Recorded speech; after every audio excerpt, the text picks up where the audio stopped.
Hi everyone, I am Josh, and today I'm going to be giving you my end of the year reading stats. Keeping in mind that I just did my fourth quarter stats as well. That'll be going up hopefully the same day as this one. And if you haven't watched that, you might want to watch that first if you're interested. Otherwise, welcome to this one.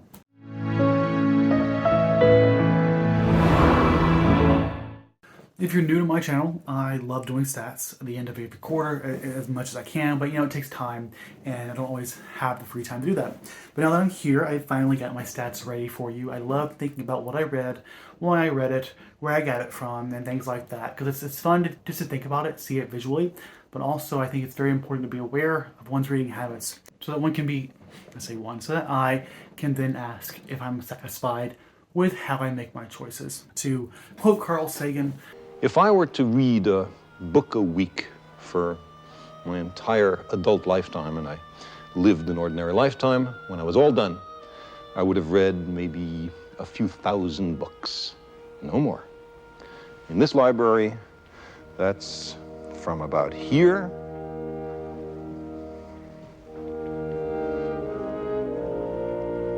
roughly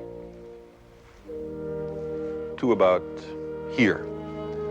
But that's only 0.1% or so of the total number of books in the library. The trick is to know which books to read. So normally I talk about stats of the books themselves first, but I want to change things up. I want to start with the sources of the book. Rather than think about the genre and things like that, I want to think about where I'm getting my books from and how I'm picking books for my TBR. So to give you an idea what I mean here, let's start with just the sources. So as you can see here, I read almost 2/3 from my TBR, which this last year was a very deliberate point. As you'll see soon, the number of books on my TBR is ginormous. I'm talking over 500 books at the start of the year. And I have constantly been trying to read more from my TBR and actively unhauling books and DNFing when I'm not filling a book. So I can, try and whittle that down. I don't have a problem having a big TBR. I just recognize that it got big very quickly because of a lot of poor reading choices. If that's not the case, I should want to read them anyways, right? I intentionally bought books that really excited me. And if I'm not reading those, it's not really exciting me, they shouldn't be there. So that's why I think it's really important to think about where I'm getting my books from and if the books that I own should be on my shelves at all. Also, I read over a quarter? I'd say just under a quarter of ARCs this year. 28 that's almost a quarter of the books that I requested ever on NetGalley. I think I recently looked at it, was like 100 books or just over 100 books that I've ever requested. I have now returned two-thirds of those via reviews. This last year I read, like it says here, 28 books from my ARCs, and I was not reviewing them very well. I reviewed some of them, but I finally binge of reviews because I want to get that up, not just for the sake of it, but also because there are other books that I want to request. Some of them are very popular, and I'm not going to get them if I don't have a good, what's the word I'm looking for? Review ratio. Specifically, I'm really excited for Seasonal Fears, book 2 of the Middle Game series, one of my favorite books of all time, and I say that, I really mean that. Anyways, enough rambling about that. I read a few miscellaneous and a good deal of rereads. Honestly, I think I read the same number of rereads last year. 2020, I'm pretty sure I read 19. And now it's 19 again. That's funny. I try to read rereads consistently. Sometimes, as you'll see in a second, I read them more in different months for some reason. I like to enjoy things that I enjoyed before. I like to relearn some of the books. And I like to re-experience them, especially as time goes on. I always forget stuff. And the miscellaneous, this one I've been careful to choose because miscellaneous basically means it's not on my TBR. It wasn't an ARC. It wasn't a reread. It was probably just an audiobook that I decided to listen to despite it not being on my shelf, which is something I try to avoid, generally speaking. But as my TBR gets smaller, and I recognize that I am reading from my TBR, I'm trying to be more free in the books to let myself read. Probably because I feel like if I restrict myself, I might start to get into reading slumps. And this is a good time, I think, to transition from this pie chart to a monthly breakdown, where you basically see these same stats. The number of books I read per month. It's interesting to think about the types of books that I'm reading. The most books I've read were always in January and December, which seem to be the same as 2020, I think. I'm not going to go through the effort of comparing. Part of that is just because, it's the holidays and you're fresh on the year, fresh off the year. You want to finish the year off right. But both of those times, I read a shit ton of rereads. So it's interesting to see, like the number of books on my TBR are about the same as all the other months. And if you compare that to earlier in the year after January, I tried reading more books from my TBR. After that, I started into a slump, and I wonder why that was. Like, I let myself read less to my TBR as time went on. I think partly because I was just reading less, right? I guess it's what I'm trying to get at is that is I have to recognize that while it's important to read for my TBR, I need to give myself some freedom so I don't let myself get into slumps where I feel like I'm restricted by books that aren't necessarily calling to me in the moment but aren't quite ready to be let go of. So I think there's a balance there that I'm trying to achieve here, which is partly why I'm becoming more comfortable with reading books that aren't on my TBR, as long as it doesn't become just the only thing that I do. And so far, I don't think it is. I think it's just interesting to think about when I get to a slump and what that correlates to. Like, you might correlate those miscellaneous books to slumps because those months were very low, especially in June and July. But there are other things going into that as well. And I could ask, should miscellaneous books be that way? If they're basically a freebie of any book out there, it should be a book that's exciting me at the moment. But it could also be that it's a book that I'm reading for a themed video, like a themed TBR.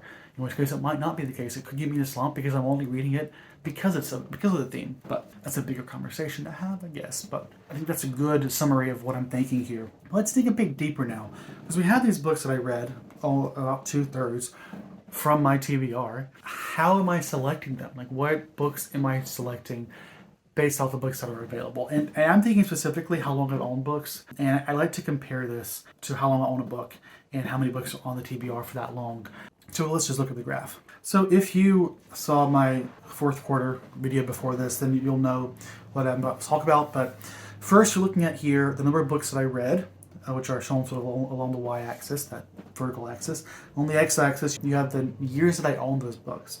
So largely speaking, most of the books that I read, I owned for a year or less, maybe a bit more than that, which makes sense. A lot of the books that I own were bought in my first year on BookTube. I haven't owned them very long. And there were some older books that I read, which is nice. I try to make a point to occasionally read a book that I've owned for a very long time. I like to see that I'm doing that. And then there's the unhauling. And I like to think about, to make sure that I'm unhauling books. I don't think about how long I've owned them, just whether or not they actually appeal to me. That's all I'm thinking about. If that's something I really want to read. It's interesting to see there's a lot of the books that I unhauled were fairly new, but again, that correlates to the time that I was buying a bunch of books just because they were cheap. I found out there was a new way of buying books cheap, and I did that. I bought a shit ton of books that didn't always interest me. And so it's nice to see I'm getting rid of them. What's more interesting, I think, is when we compare this to the total number of books that I own. And so generally speaking, again, when you look at this pattern, you can compare the number of books that I read and the number of books that I unhauled to the number of books that actually exist on my TBR. Keeping in mind that the number of books on my TBR include these books that I've read. So basically the total number in each of those little slots includes the numbers from the books I've now taken off. And in the new year, 2022, I'll no longer include these books. This total graph should be lower in my next stats video. Point is that you get a feel of where I'm coming from. And generally speaking, this pattern looks good. I mean, if I have more books that are new, I should read more books on average that are there. And the same is true. If I have less books that are older, I should read less books there. And it's not that I should or shouldn't do that. Rather, if I'm reading things equally throughout, if I'm not getting biased towards newer books, it should all be evenly spread out, which seems to be the case. There's another way of looking at this, which I want to point out. It's a bit more complicated, and that's where we normalize it. Basically, taking ratios of individual numbers to the total. And the main takeaway here is that if I'm reading books absolutely equally throughout, but all these little bar graphs should match up perfectly. And what's interesting here is that you see most of them do, I think. I mean, there are some older books that I'm avoiding for some reason. Even then, like the books that I'm reading that are 6 years old are a bit more than are actually there, which could sort of be considered evening out. Generally speaking, I'm reading older books is the point I'm trying to make. But what's more interesting, I think, is when we think about the DNS, the yellow graph should be unhaul. Yes. And what's interesting is that the books that I'm unhauling here that are older are higher ratio than the actual books that I own. Meaning, what I'm trying to say here is the rate at which I unhaul older books is higher than the rate at which I'm unhauling the newer books. And I say that because even though I bought more books than I should have, books that weren't really appealing to me a couple of years ago, a year or two ago, those books still appeal to me more than the books that have been here for a long time. Meaning, I'm finally beginning to face the facts of, if they're on my shelf for this long, maybe there's a reason for that. And it's true. So I'm getting rid of them at a higher rate, which is, I guess, just something I'm interested in thinking about. The big takeaway here, if that's all you care about, I'm reading a decent spread of books, and I'm unhauling a decent spread of books. I might be unhauling a bit more older books than everything else, which just goes to tell you that I shouldn't be keeping them. If I keep looking that long, no, I don't care about it. But that's the gist of the books that I'm reading, as far as where I'm getting them and how I'm choosing books in my TBR. I know it's a very convoluted thing to think about, so I should have mentioned early on. There are timestamps down here in the video that you can, please feel free to fast forward. Hopefully it's something you're interested in as much as I am. I know it gets kind of convoluted, so hopefully you don't hate me too much here. So let's talk about stats. Let's start with genres. I always like starting off with genres. I know this is already stats, but the point is the genres about the individual books themselves. It's about exactly what you would expect. Everything is color-coded by genre. As I said in the past, I color code different genres into larger categories of genres, where non-fiction will be shades of yellow and orange. Fantasy, sci-fi, and horror are always their own distinct colors. But then we have things like historical, literary, and classical, and contemporary are all general fiction that I sort of categorize as shades of green. One thing that's really big this year, really different, is that I'm reading a shit ton of classics. And part of that is that I have reoriented the classics that I'm picking up. Like, I'm aware now there are a lot more classics than the ones you hear about in school. There are a lot of science fiction, fantasy, and horror classics. They excite me more. And it basically means I can expose myself to older literature and still read things that really appeal to me. Like, I can still read classical books that are more mainstream, and I try to, but I'm also sort of like, my goal to read more classics is easier to satisfy if I pick up books that are more appealing to me, which is what I've been doing. I've also read less literary. You can barely even see a little sliver of literary there, which is interesting, but I don't know. Literary and historical are things that I try to read, and maybe this next year, 2022, I might be more deliberate in literary works, but it's just hard, I think, because those are the hardest books to read, and they can really get me into a slump if I'm not feeling it. I have to be in the right headspace. Generally speaking, though, like, everything's the same. Like, I've read a lot of memoirs, always a lot of memoirs, a decent amount of science and history. And those always lead through, as I mentioned before. But if you're new here, I hear genres are always going to be fantasy, horror, and sci-fi. Okay, so I have added this new graph for genre, where basically, in addition to the regular genre plot that I have, I've basically added a new category where when I track a book, when I note a book down on something I read, I now added in 4 subgenre opportunities. Meaning, if a book exists within a series of genres, I'll list up to 4 subgenres on top of the main one that I see a book existing in. And I did that because while some books I think can fit very neatly into one genre, a lot of books don't. That's particularly true in speculative fiction when it comes to horror, sci-fi, and or fantasy. And that's why I wanted to show this. It's really showing the same thing you saw in my 4th quarter, which is of all the genres I read, I am most likely to pick up a book if it's fantasy. What we're saying here is that 46 of the books that I read this entire year, 119 is how total I read, easily a third, almost a half of what I read had some component of fantasy. That is a truth that I have known about for quite a while. I've always been very much drawn to a fantasy book, and when I pick up something, even if it's not primarily fantasy, I'm more likely to read it if it is fantasy. It could be a classical fantasy, it could be literary, historical, with a hidden fantasy. It could be sci-fi mixed with fantasy. It could be horror that's fantastical. Most of my favorite horror is going to be fantasy, which is why the most things that I read is going to be fantasy almost always. That's very much embodied here, followed very closely by sci-fi. And between the two, like you see, I read 21 classics. The classic genre can exist within the nonfiction genre, which on the pie graph, I don't include nonfiction in that classics. When you do, though, you see it's a bit more. But then when you break down classics, there exists within there more sci-fi and a little bit of fantasy, mostly sci-fi, that I read a lot of classics of. And then when you spread that around, you can begin to see that there are other genres that I haven't touched much this past year, such as literary or even romance, that I did in fact read more of. Or even historical. I don't consider myself a major historical reader, but I read into 20%, like 20% of the books sort of classified into that zone. And while the books that I would consider primarily historical fiction are much smaller than that, it's showing how I'm willing to explore these more niche genres for myself if they have other ideas. Going to horror and mystery thrillers, a lot of horrors can be considered thrillers, although not all are. And I think a book that is horrific is more likely to be read by me than thriller, because I tend to not always love thrillers. But to be clear, most mainstream thrillers I do not consider to be horror. I think the closest thing that begins to blend the line might be Grady Hendrix, who I consider making horror books, while Riley Sager, generally speaking, is just base thriller. When you see the two, like, the amount of thrillers I read are on par with horror, but that's just because I consider the two kind of overlapping. If you see them independently, there's a lot less mystery thriller. I think nonfiction is interesting too, because there are so many memoirs that are inherently historical or political when I choose to read them. I love memoirs by figures that either are important to me, that I somehow look up to for some reason, or important in history or in the modern day. That is why you'll see a big intersection between the memoirs and the political books that I read, and why when you compare this to the graph version, you'll see a difference in the number of memoirs and history books that I read. Same being for science. Some of the science books might mesh into memoirs and or history. And I love this approach because I think it gives you a bigger picture of all the types of books that I'm reading. And I know I didn't say this very clearly in this video because I assumed you watched the last one when you might not have. The total number of the books you see here, to be clear, any book could fit into any genre. It's possible that a book could exist in every genre, but obviously not going to have nonfiction and fiction. It's also true that you can only have up to 4 genres, but you take my point, hopefully. The goal here, like I said, is to reframe how we're looking at genre and break free of the very limited approach of looking at what genre we're reading. I think this kind of approach of looking at a more holistic view tells you a lot more about the books that I'm reading. Now we're thinking about the ratings. This year I tried to be stricter than last year, and now in 2022 I'm going to try to be stricter still.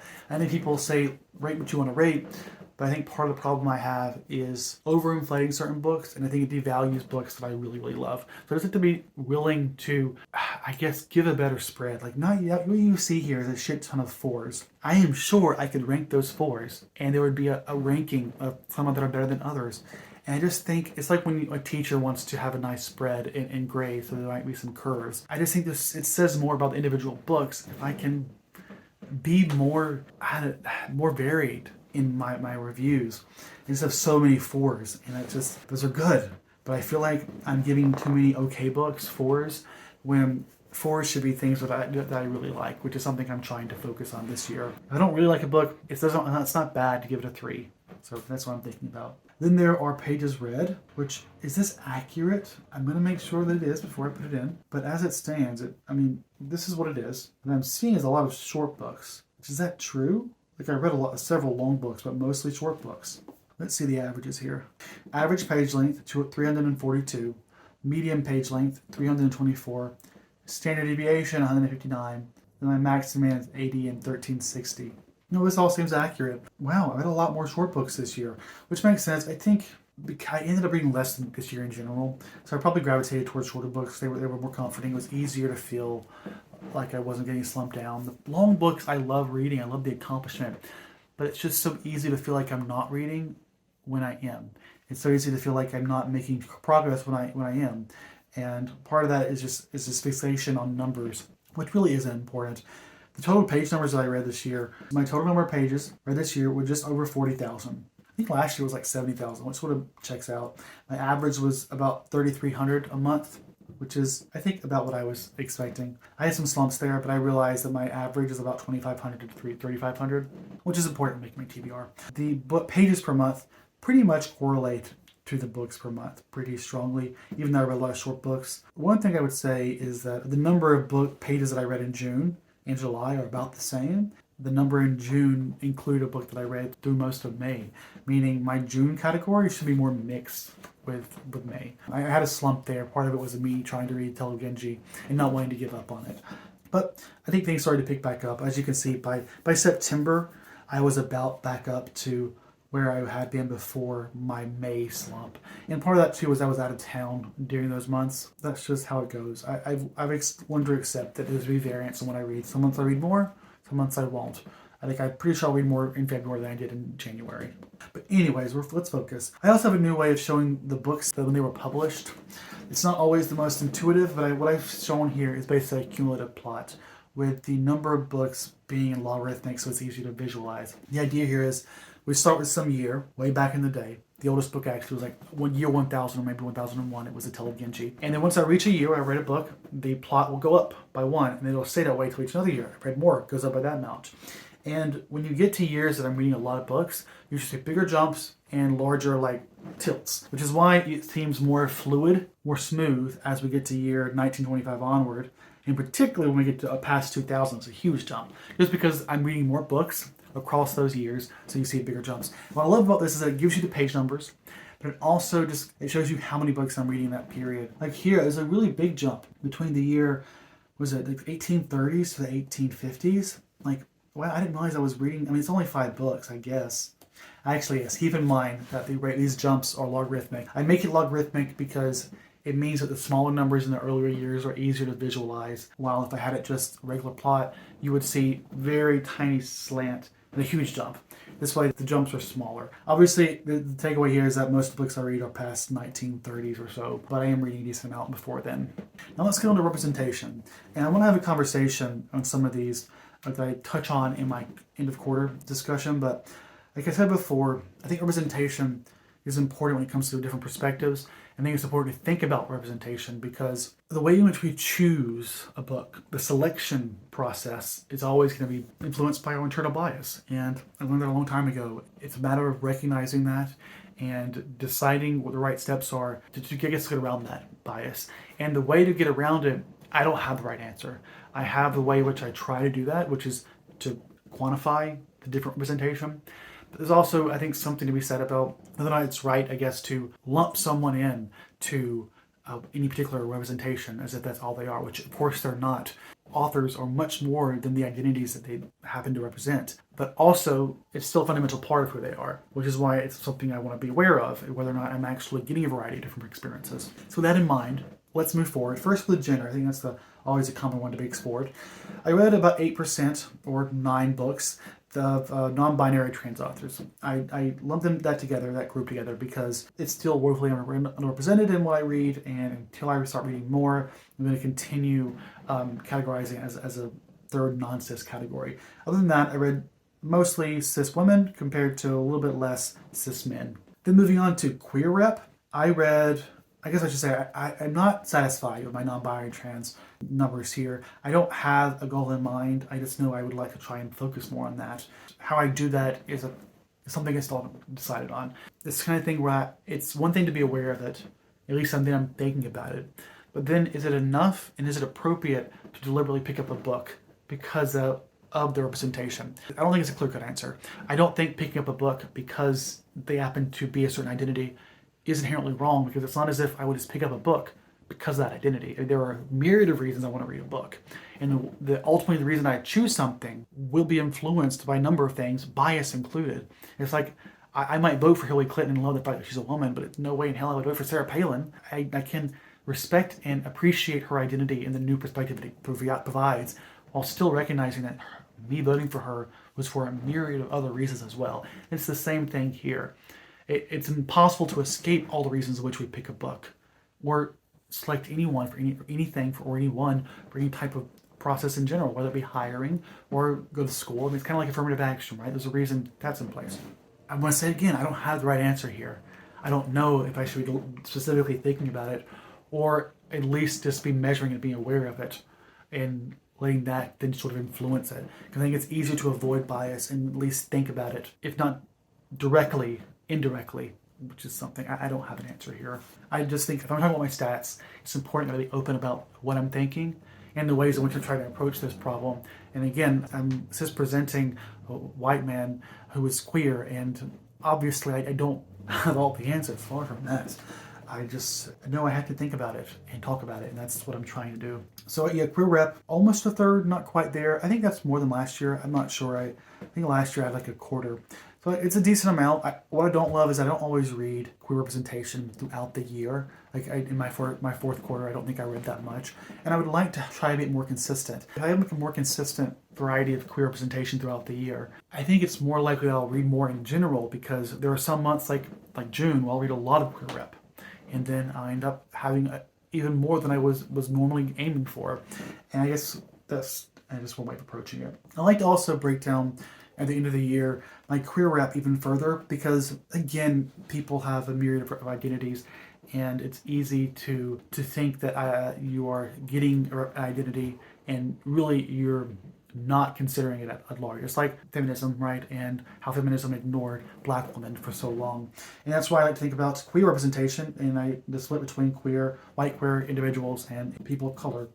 And I like this number because nearly half of what I read were people of color, queer individuals. I would love it to be 50-50 at least, but I think it's telling me that it's not a problem. I don't think it's an objective problem in my choices right now. I'm happy with the type of choices that I'm making, I guess, when it comes to queer rep. Now moving on and digging deeper into the different races of the authors that I'm reading. I read a lot of black authors. I think part of that is I follow a lot of black booktubers, and I hear a lot of black books. And I think it's interesting to think about that and the voices that you consume and you think about, and the way in which it influences your choices. And that's what I meant by all the ways that influence how we choose a book. Yeah, plenty of black authors, and like the total number of people of color I feel okay about. I'm reading a variety of different authors as well, but I still feel as though that I'm not necessarily getting as many perspectives as I would like. And this is still something that I'm unsure about, because I can show this and I can think, okay, I'm reading plenty of people of color, but not even black authors are a monolith, let alone people of color. So it's me trying to reckon with the type of representation that I'm consuming, and different perspectives that I'm consuming, these mirrors and windows, and trying to think of the best way of approaching that. Like, I know some people don't like looking at this type of graph, or don't make this graph at all because of that, and I don't know if it's the appropriate way. It seems, right now, it seems like the most appropriate way to try and to think about it. But even then, what's the next steps I should be taking? For a while there, I were deliberately thinking I don't have enough representation in a particular group, so I picked that up, and I try to get away from that, and now just be aware of the fact and try and just generally pick up more books by different people of color. But even then, I don't know, it's just like, will that solve the problem? And I guess, is it a problem that needs to be solved? I think so. I value different representation. I don't like it when I get comfortable with a particular way of thinking, I guess a particular perspective. And that's why I'm thinking about this. I would love commentary. I would love critique if you think I'm going about this the wrong way. Because like I said, I don't have the right answer here. But as it stands, I still think it's still something I need to think about. Because if I don't, it's not going to get rid of the problem. It's just going to make it easier for me to deal with it because I won't have to think about it. Anyways, life's hard. But yeah, that's what I'm thinking about. I'm talking about this during Blackathon. I think that's everything, to be honest. No. Yep. Actually, no, you saw that. I'm pretty sure that is everything that I have to talk about. I've already given end of year favorites. I won't give end of the year least favorites, at least not yet. I do have that planned for a video. But since I'm losing lights, this is probably a good place to leave this conversation, and hopefully the footage is still usable. Thank you so much for sticking around. If you made it to the end, give me some type of graph or something related to statistics. I very much appreciate your support and your interest, and let me know your thoughts on any of this if you have any, or just that you're watching. I appreciate it very much, and I'll see you all next time, okay? Goodbye.